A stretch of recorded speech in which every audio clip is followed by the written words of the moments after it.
C'est dimanche, c'est Blue Sport et c'est le temps additionnel. Bonsoir à toutes et tous, merci de nous rejoindre pour parler de la 22e journée de Super League. Avec moi sur ce plateau, Guillaume Fèvre et puis Claude Riff.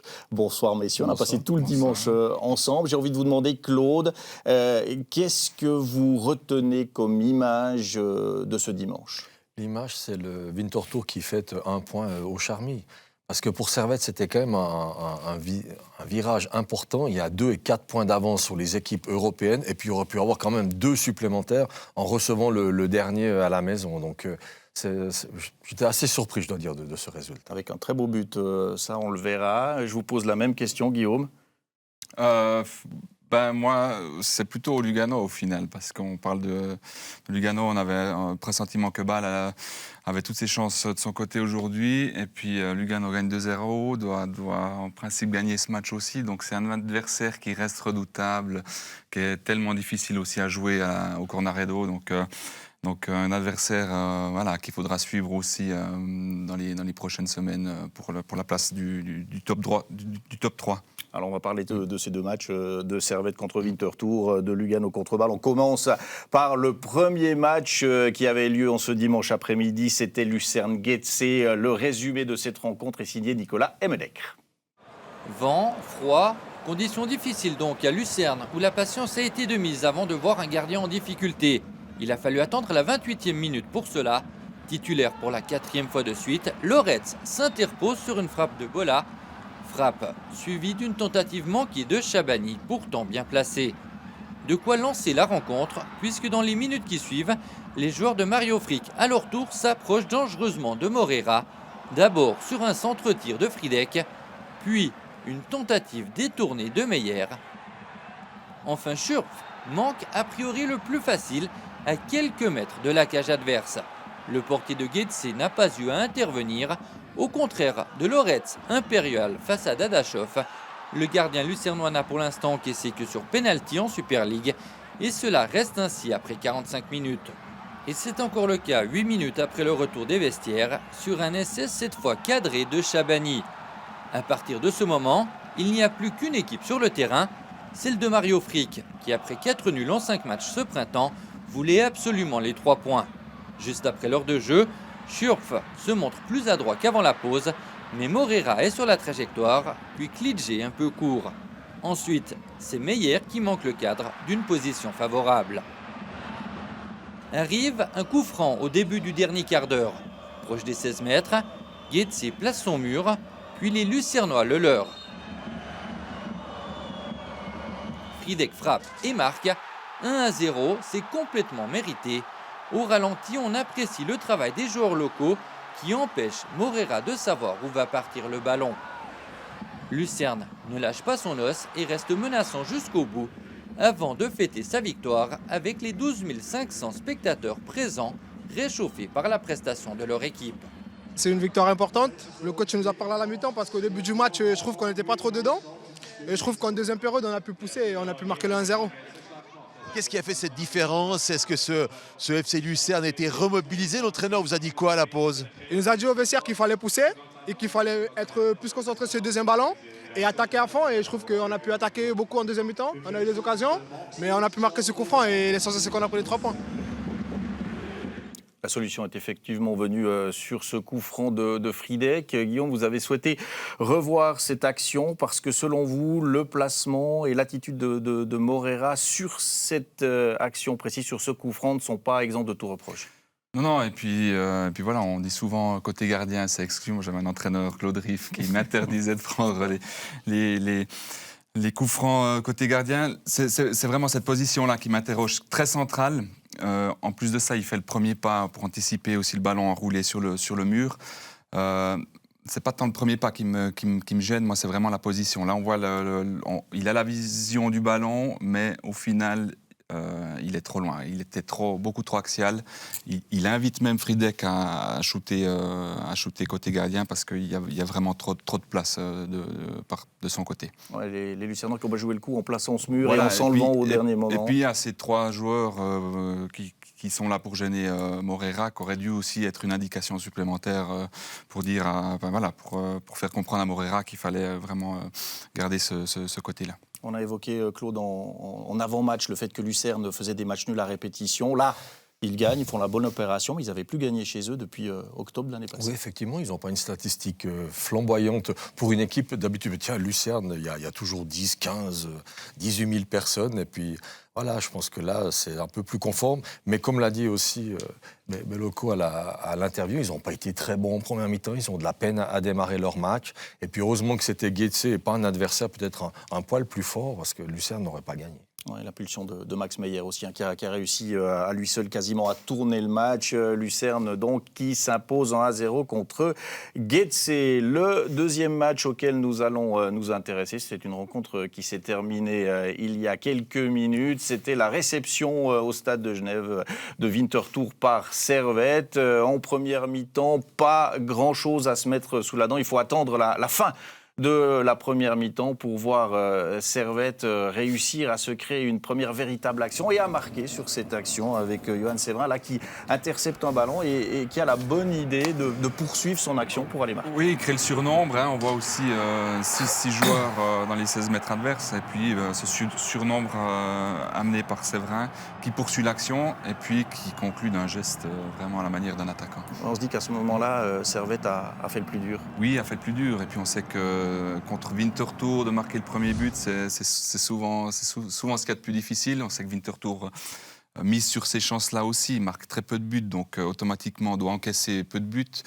Donc c'était un bon début de match pour Servette à ce moment-là. C'est 1-0 à la pause. On se dit qu'effectivement, ils ont réussi à transpercer ce bloc bas et que Winterthur va avoir de la peine à réagir. Pourtant, Winterthur va réagir, Claude, avec un très très beau but. Ça sera marqué par Ardaïs in fine. On joue la 52e minute de jeu et puis l'attaquant de Winterthur là, ne va pas trembler pour battre Flick. Une passe décisive de Korba, magnifique dosage. C'est une superbe action dans un bloc quand même un peu désorganisé. On aura l'occasion de l'étudier un petit peu. Oui, parce qu'on va s'arrêter de manière plus précise sur cette action, parce que c'est une action qui commence depuis le gardien, depuis Couster. Ça va partir sur la droite, et puis il va y avoir 2 inspirations assez géniales. Je vous les laisse expliquer. Voilà, alors effectivement, Winterthur est plutôt une équipe de contre-attaque. Il ne marque pas beaucoup de buts sur les attaques placées, mais là, c'est bien fait, et c'est surtout les deux. C'est que normalement, il y en a un qui va, l'autre qui couvre, mais les deux ouvrent un véritable boulevard pour Ardaïs qui se retrouve seul devant le gardien. Donc là, autant c'était Vouillot, c'était Mbabou, ils n'ont pas vu qu'en fait ils se précipitaient sur le même adversaire et qu'ils ont vraiment ouvert la défense d'une manière incroyable. Je pense qu'Ardaïs, il n'y croyait pas. Alors il faut quand même l'inspiration de Ballet qui appelle le ballon au début de l'action, qui parvient à remettre sur Korba, puis après tout est bien exécuté. Korba qui remet, et puis Ardaïs. Mais le jeu défensif, excusez-moi, c'est que justement, à un moment donné, une très bonne position empêche une action et on n'en parle même plus. Et puis c'est l'erreur de ces 2 défenseurs qui sont retrouvés sur le même joueur qui fait que l'on parle de cette action et qui devient géniale. Mais de profiter de l'erreur défensive, c'était très bien joué de la part de Winterthur. Là, c'est clair, on voit Mbabou quitter littéralement son couloir aussi, en sachant qu'il y a Ardaïs derrière lui. Donc après voilà, Vio, mésentente aussi, une mauvaise communication certainement des On le deux. voit les deux, donc c'est incroyable. C'est du 2 contre 1 là, et puis là-bas Ardaïs, il se retrouve avec 0 en fait. Ils se font complètement aspirer. Exactement. Voilà, ça c'est le but de Winterthur à la 52e minute. Il va y avoir encore quelques actions dans ce match, notamment avec Servette et avec Stevanovic. On est juste après l'heure de jeu. Il va y avoir cette remise Stevanovic pour Bédia. Là, ça aurait pu faire mouche aussi. Oui, ça aurait pu. C'est un exploit. Il a fait un truc magnifique, Bédia. Et le gardien était attentif. Puis on sent aussi tout le sens, l'instinct de Stevanovic aussi, qui est là pour récupérer le ballon aussi, deuxième ballon. Et puis dernière action, c'est celle-ci, le poteau de Frick qui tremble sur cette reprise d'Arnold. On va voir que la reprise est de l'épaule et non pas de la tête, mais on avait le sentiment que c'était presque plus facile de la mettre que de la manquer. Effectivement, Arnold doit se demander aussi comment elle n'est pas rentrée. Alors oui, il ne la prend pas de manière optimale hein, avec cette épaule. On le voit qu'il est aussi désorienté par rapport à ça, mais grosse occasion. Et puis Alain Rochal disait aussi, Winterthur va jouer ce genre de coup à fond, les balles arrêtées. Et on voit à quel point c'était dangereux pour Servette à ce moment-là. On va écouter une première réaction, c'est celle du buteur servettien. Johan, match compliqué aujourd'hui. On pensait que vous aviez fait le plus dur en ouvrant la marque. Cet oubli de début de deuxième mi-temps vous coûte cher quand même. Oui, c'est des oublis qui nous arrivent assez souvent sur les derniers matchs. On sait qu'on a du mal à se remettre dedans dès l'entrée de la deuxième mi-temps. Encore une fois aujourd'hui. Mais on savait que ça allait être un match compliqué. Winterthur, c'est une équipe qui se bat pour pas descendre. Et ils ont quand même pas mal de qualité, surtout en transition. Après, je pense qu'il y a des actions, on peut mieux jouer les coups, clairement, pour aller faire le break. Mais c'est 2 points clairement perdus ce soir. Parce qu'au final, on a dénombré 4 véritables occasions de but. C'est trop peu aujourd'hui. Qu'est-ce qui vous a manqué ? Bah écoutez, je pense qu'on a manqué un peu de profondeur. Après, ils étaient bien en place. C'est une équipe qui défend bien et qui attend nos pertes de balles pour agir en transition offensive. Devant, ils ont des joueurs de qualité, donc c'est jamais facile de jouer contre eux. On l'a vu il y a 2 semaines chez eux. Mais voilà, comme je dis, ce soir, on peut avoir beaucoup de regrets parce qu'on a perdu quand même 2 points à la maison. Hein. Ça, vous êtes d'accord avec cette affirmation? Effectivement, vous le disiez, c'est Servette qui perd 2 points. Quand on est deuxième du classement, contre le dernier, on doit marquer la totalité de l'enjeu. Lucide, tout à fait. Ils ont perdu 2 points. On doit faire la différence. Surtout Servette, qui a 5 victoires, 5 nuls, qui est très fort à la maison. Comment vous expliquez que Servette, quand ils se déplacent à la Schützenwiese, ils arrivent à passer l'épaule et puis que devant leur public, face au même adversaire 10 jours après, c'est plus compliqué, on n'arrive pas. Alors c'est toujours l'histoire d'un match, effectivement. Mais on n'a pas eu ce qu'il a manqué, du côté du Zurich. Oui, mais je crois que le match aller à Winterthur, ça s'est bien déroulé pour Servette. Servette s'en est sorti avec quand même passablement de chance. Winterthur a eu des occasions, donc ça montre aussi à quel point cette équipe peut faire mal, peut causer aussi des troubles à des équipes comme Servette à la Praille. Donc pour moi, le mérite en revient aussi à cette équipe de Winterthur qui est dure à déjouer. Voilà, Séverin l'a clairement dit à l'interview. On va écouter une réaction d'un joueur de Winterthur. Thibaut, un point acquis de haute lutte aujourd'hui.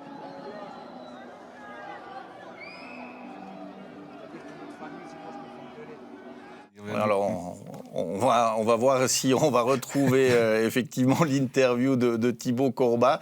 Est-ce qu'en régie, on peut me dire si on peut écouter le milieu de Winterthur ou est-ce qu'on passe à l'autre match, Thibaut Corbat à l'interview? Thibaut Corbat, aujourd'hui, un point arraché de haute lutte par le FC Winterthur. Vous aviez un plan de jeu, vous y êtes tenu de la première à la dernière minute. Oui, bien sûr, on sait que de venir jouer ici, c'est jamais facile. Et voilà, on savait qu'il fallait être solide défensivement et solidaire, ce qu'on a fait ce soir. Et on voulait utiliser nos contres, nos occasions le mieux possible pour pouvoir faire mal à l'adversaire. Et puis je pense que ce soir, on a réussi notre coup. Et vous avez montré aussi de belles valeurs parce que mener 1-0 en déplacement, vous qui ne marquez pas souvent, il fallait aller chercher les ressources pour arracher ce point. Oui, je pense que, comme je l'ai dit avant, on a montré de la solidarité ce soir. C'est notre force à nous sur ce championnat. Alors on essaye au mieux de l'utiliser et ce soir, on a montré une grande force. C'était l'avis de Thibaut Corbat, donc sur ce match et sur ce match nul réalisé par Winterthur au stade de Genève. La troisième partie de cet après-midi est l'opposé au Cornaredo Lugano au FC Bâle. Un FC Bâle qui s'est qualifié en semaine pour les 8e de finale de la Conference League. Le match était piégeux, vous l'avez dit, du côté du Cornaredo pour les Bâlois. Et c'est parti très très vite dans cette partie avec Lugano qui a mis les gaz et qui aurait pu ouvrir le score dès l'entame de cette partie avec un centre et puis Sabatini qui se jette et qui enlève le ballon à Liseda. Le centre est de Stephen. Ça devait finir au fond. Ouais, incroyable. Après 1 minute 30, et pourtant Stephen fait tout juste. C'est juste un peu trop de... Il a même le temps de contrôler le ballon. C'est assez incroyable. Les Bâlois vont réagir par rapport à ce début de match. C'est Amdouni qui parvient à shooter. Il est en forme, Amdouni, en ce moment. Oui, et puis il essaye, du 1 contre 1. Là, il se crée à lui tout seul l'occasion. Et puis frappe d'Avilliers qui passe de très peu à côté du but. Et puis ça va être l'ouverture du score à la demi-heure avec Sellar qui est bien lancé, qui peut aller finir le travail. Là, il ne tremble pas à l'avant-centre. Mais il est très fort. C'est son 11e but. Moi, j'aime beaucoup. Cette frappe, c'est typique l'attaquant inarrêtable. C'est bien joué, sans froid. Ça prend du temps, c'est pas si facile qu'on croit. Et c'est un très fort attaquant. Sur ce coup-là, Marbinitsa n'a rien pu faire. Et puis admirer ce contrôle de Maciek sur le côté. On continue. Et puis le centre est parfait pour le 2-0. Ali Seda qui marque donc le deuxième. Fogel qui se fait manger sur son côté gauche. Mais somptueux cette reprise. Magnifique action, Maciek vraiment. Et puis une présence aussi. On voit l'appel d'Ali Seda qui s'arrache vraiment pour aller chercher ce ballon, pour arriver devant le défenseur. Et puis une défense de balle qui a eu beaucoup de difficultés en première mi-temps. On a vu 3 fois se prendre vraiment dans la profondeur, se faire prendre dans la profondeur. Donc des signaux qui nous ont un peu inquiétés du côté du FC Bâle. Les Bâlois qui vont réagir en seconde période. Et puis il va y avoir ce but de Malèche, un petit peu bizarre. On ne sait pas trop s'il a touché le ballon de la main, mais c'est plutôt tête-cuisse pour finir au fond du but, pour relancer les actions rhénanes. Ils ont montré du caractère, les Bâlois. Oui, du caractère. C'est pas sûr que le Bâle d'il y a 4 semaines aurait été capable de revenir comme ça au score. Pas facile. Et là, c'est 2-1. Ça ouvrait de nouveau la porte à une possibilité de revenir avec un match nul. Et ça va être plus qu'une possibilité. Les Bâlois vont le réaliser grâce à Lang qui va marquer son premier but de la saison, de la tête en championnat. C'est bien joué, ça, du FC Bâle. Oui, et puis là, encore une fois, on sent encore toute l'expérience. On parlait des routiniers de cette équipe avant le match. Et puis c'est eux qui font la différence au final. Donc voilà, Lang, il ne faut pas le laisser tout seul dans les 5 mètres adverses parce qu'il sent vraiment très bien les coups à l'image de cette action-là. Pour vous, c'est plutôt Bâle qui est allé gagner ce point ou c'est Lugano qui l'a perdu faute d'avoir su conserver ce score de 2-0 ? On sait en football, on a l'impression 2-0, c'est plié, mais non, jamais.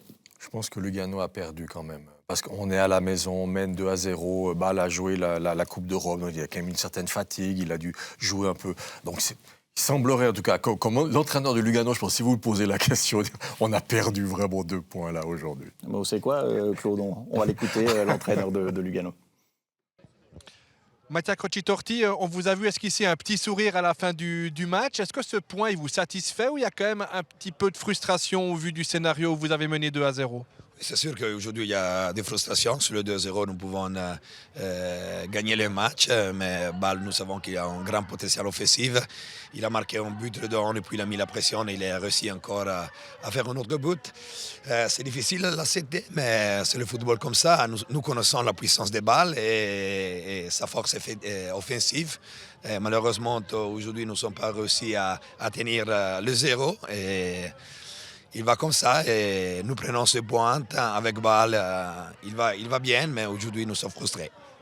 Vous parlez de la puissance de Bâle. Par contre, depuis le début de la saison, 3 matchs, aucune défaite de votre équipe face à Bâle. Comment vous expliquez que ça marche plutôt bien pour vous contre cette équipe ? Mais nous sommes une bonne équipe. Nous faisons un bon championnat. Nous manque encore quelque chose pour jouer au niveau plus haut, mais nous sommes en train de le travailler et nous le cherchons de le faire. Andy Pelmar, 2-2 ici à Lugano. Au vu du scénario de la première heure de jeu, on peut dire que c'est un point presque inespéré pris par Bâle aujourd'hui ? Inespéré, non. À la mi-temps, on s'est tous remobilisés. C'était le but. Après, on ne jouait pas forcément le nul, on jouait la victoire, même si c'est compliqué. On s'est mis en difficulté seul dans la première partie de ce match. On repart avec quelque chose, il faut le prendre, on le prend. Justement, vous parlez de cette première mi-temps. Comment on explique que vous soyez passé à côté de ces 45 premières minutes ? Il y a des choses qu'on ne peut expliquer. En tout cas, ça a été le cas sur le début de cette partie. C'est sûr que ça a été très moyen. Donc tout le monde. On a su renverser la tendance, ça qui a été bien et positif. Mais il faut faire attention à ce genre de prestations au début. Vous avez gagné contre Trabzonspor jeudi passé avec un peu de réussite. Aujourd'hui, vous montrez du caractère face à Lugano. Est-ce que vous sentez que la situation elle commence à tourner un peu en votre faveur pour le FC Bâle par rapport au début de la saison? Elle a changé, oui. Je pense que c'est notable. Nos 3-4 derniers matchs sont mieux. Je pense qu'on a de l'entente, même si les résultats mettent du temps à arriver. Il y en a certains, mais tout n'est pas encore comme on le veut. Mais c'est avec du temps que ça va le faire. Andy Pellemard, lucide, mais vous le disiez, en début de partie, effectivement, Cotigui, il y avait des manquements, il est concerné aussi. Oui, on le voit dans la première occasion, après 2 minutes, où c'est du 3 contre 2 dans les 16 mètres, où là, voilà, il y a clairement un manquement au niveau défensif. Mais comme il l'a dit, de manière lucide aussi, elle a montré du caractère en deuxième mi-temps. Et puis, on sent cette nouvelle dynamique, on sent qu'il y a du changement. Ça va prendre encore peut-être 1-2 matchs avant que les résultats soient vraiment concluants. Il y a plus de solidité aussi dans les propos d'Andy Pellemard. Et puis Mattia Cocci-Torti qui doit dire « Mais nous sommes une bonne équipe, il doit toujours le rappeler. » Il a raison de le dire. Et puis il essaye toujours constamment d'améliorer le jeu de son équipe. Ce n'est pas le Lugano qui spéculait déjà il y a 1 année, 2 ans. Ils essayent de jouer, d'ailleurs dans la possession. Ils essayent quelque chose. Et puis... Effectivement, c'est une équipe peut-être dans 1 année ou 2 ans, s'il continue comme ça, qui peut lutter pour les 2-3 premières places. Comme ils le font déjà presque aujourd'hui. On va récapituler les scores de cette 22e journée avec également les matchs d'hier où Sion s'est fait étrier sur sa pelouse de Tourbillon 4-0 par Saint-Gall 2-2 entre Zurich et Young Boys. Et puis aujourd'hui, on l'a vu, la victoire de Lucerne contre Zurich, contre Getse donc, et puis Servette et Lugano qui font match nul respectivement contre Winterthur et Bâle, ce qui nous donne au classement des Young Boys toujours en tête, ça c'est connu. Servette qui s'accroche à sa 2e place, Lucerne qui réalise la bonne opération, Bâle qui stagne un peu mais qui reste au contact, et puis en queue de classement on voit 4 équipes entre 24 et 22 points, à savoir Zurich, Getse, Sion et Winterthur. Sion et Winterthur sont à égalité de points. On jouait également dans la 2e division helvétique aujourd'hui avec un match très très important pour Neuchâtel Xamax qui se rendait en principauté pour affronter Vaduz. Ça a mal commencé pour les Neuchâtelois puisque Djokic a pu ouvrir la marque à la 17e minute de jeu. Ça va aller de mal en pis pour les Neuchâtelois, puisque Amrich va se faire expulser pour cette faute. Le Neuchâtelois qui doit quitter ses coéquipiers. On se dit que mené 1-0 et à 10 contre 11, Neuchâtel va vivre un nouveau calvaire. C'est sans compter sur Avnar qui parvient à égaliser en fin de première mi-temps. Et puis Del Toro qui va surgir de nulle part pour marquer le 2-1. Victoire importantissime de Xamax qui évite de se faire décrocher. Franchement, quand on a vu la tournure des événements, on se disait ça va encore être la catastrophe. Oui, ça va être la catastrophe. Mais j'avais dit hier soir que j'avais l'impression que cette équipe, sans avoir vu tous les matchs, chaque minute de match, cette équipe n'était pas toujours récompensée du football qu'elle présentait. Et puis, ça a basculé. C'est tout d'un coup le truc qui peut faire. Alors après, il faut bien sûr toujours confirmer, mais c'est le truc qui va amener, je pense, beaucoup d'espoir au club, aux joueurs et à son entraîneur. On sait qu'il y a le cœur de Claude Griff qui bat toujours un petit peu pour Xamax, celui de Guillaume Fèvre également. Vous avez joué là-bas aussi. C'est vrai que on se disait que si Xamax perdait aujourd'hui contre Vaduz, on a le sentiment que ça allait être cuit. Là, ils reviennent à 3 points. C'est la victoire qui peut peut-être remobiliser les Neuchâtelois. Clairement. Non, c'est clair. Et puis, comme vous l'avez dit, 9 points d'écart. Si Vaduz gagnait aujourd'hui, les chances étaient clairement compromises. Là, on change le scénario et puis la dynamique aussi des 2 équipes. Maintenant, on va avoir un Xamax qui va y croire jusqu'au bout. Et puis un Vaduz qui doit se faire aussi du souci de son côté. Ouais, ce genre de matchs qui font du bien. Dans l'adversité, on parvient à renverser la vapeur et à s'imposer. On va regarder les résultats de tous les matchs de cette Challenge League avec Thun qui a battu Yverdon, Ville qui a perdu. Ça, c'était hier contre Lausanne. La Lausanne qui revient aussi très très fort. Stade Lausanne-Ouchy, lui, a reçu une casquette chez lui contre Chafou 0-4. Vaduz qui a donc perdu contre Xamax. Et puis Haro qui a gagné 2-0 1-0 contre Bellinzone. Bellinzone réduit à 9. On va regarder les incidences au classement avec Ville qui est toujours en tête, Yverdon et Lausanne qui se rapprochent, Stade Lausanne qui est un peu décroché, puis on l'a dit en queue de classement, Xamax qui revient sur Vaduz et qui espère même avoir Bellinzone en ligne de mire. Voilà, messieurs, on a fait le tour de cette 22e journée. Merci de m'avoir accompagné. D'ici quelques instants, eh bien, ça va être match après match autour de Michael Bugnon, Lorenzo Falbo, Thibert Pont et Nicolas Emmenecre vont notamment parler du FC Sion. On se réjouit de voir ce qu'ils vont nous en dire. Pour nous, c'est terminé. Merci messieurs, merci aux équipes techniques. Merci à vous de nous avoir suivis. Très très bonne fin de soirée. Restez donc sur Blue Sport. Match après match à venir. Bonsoir.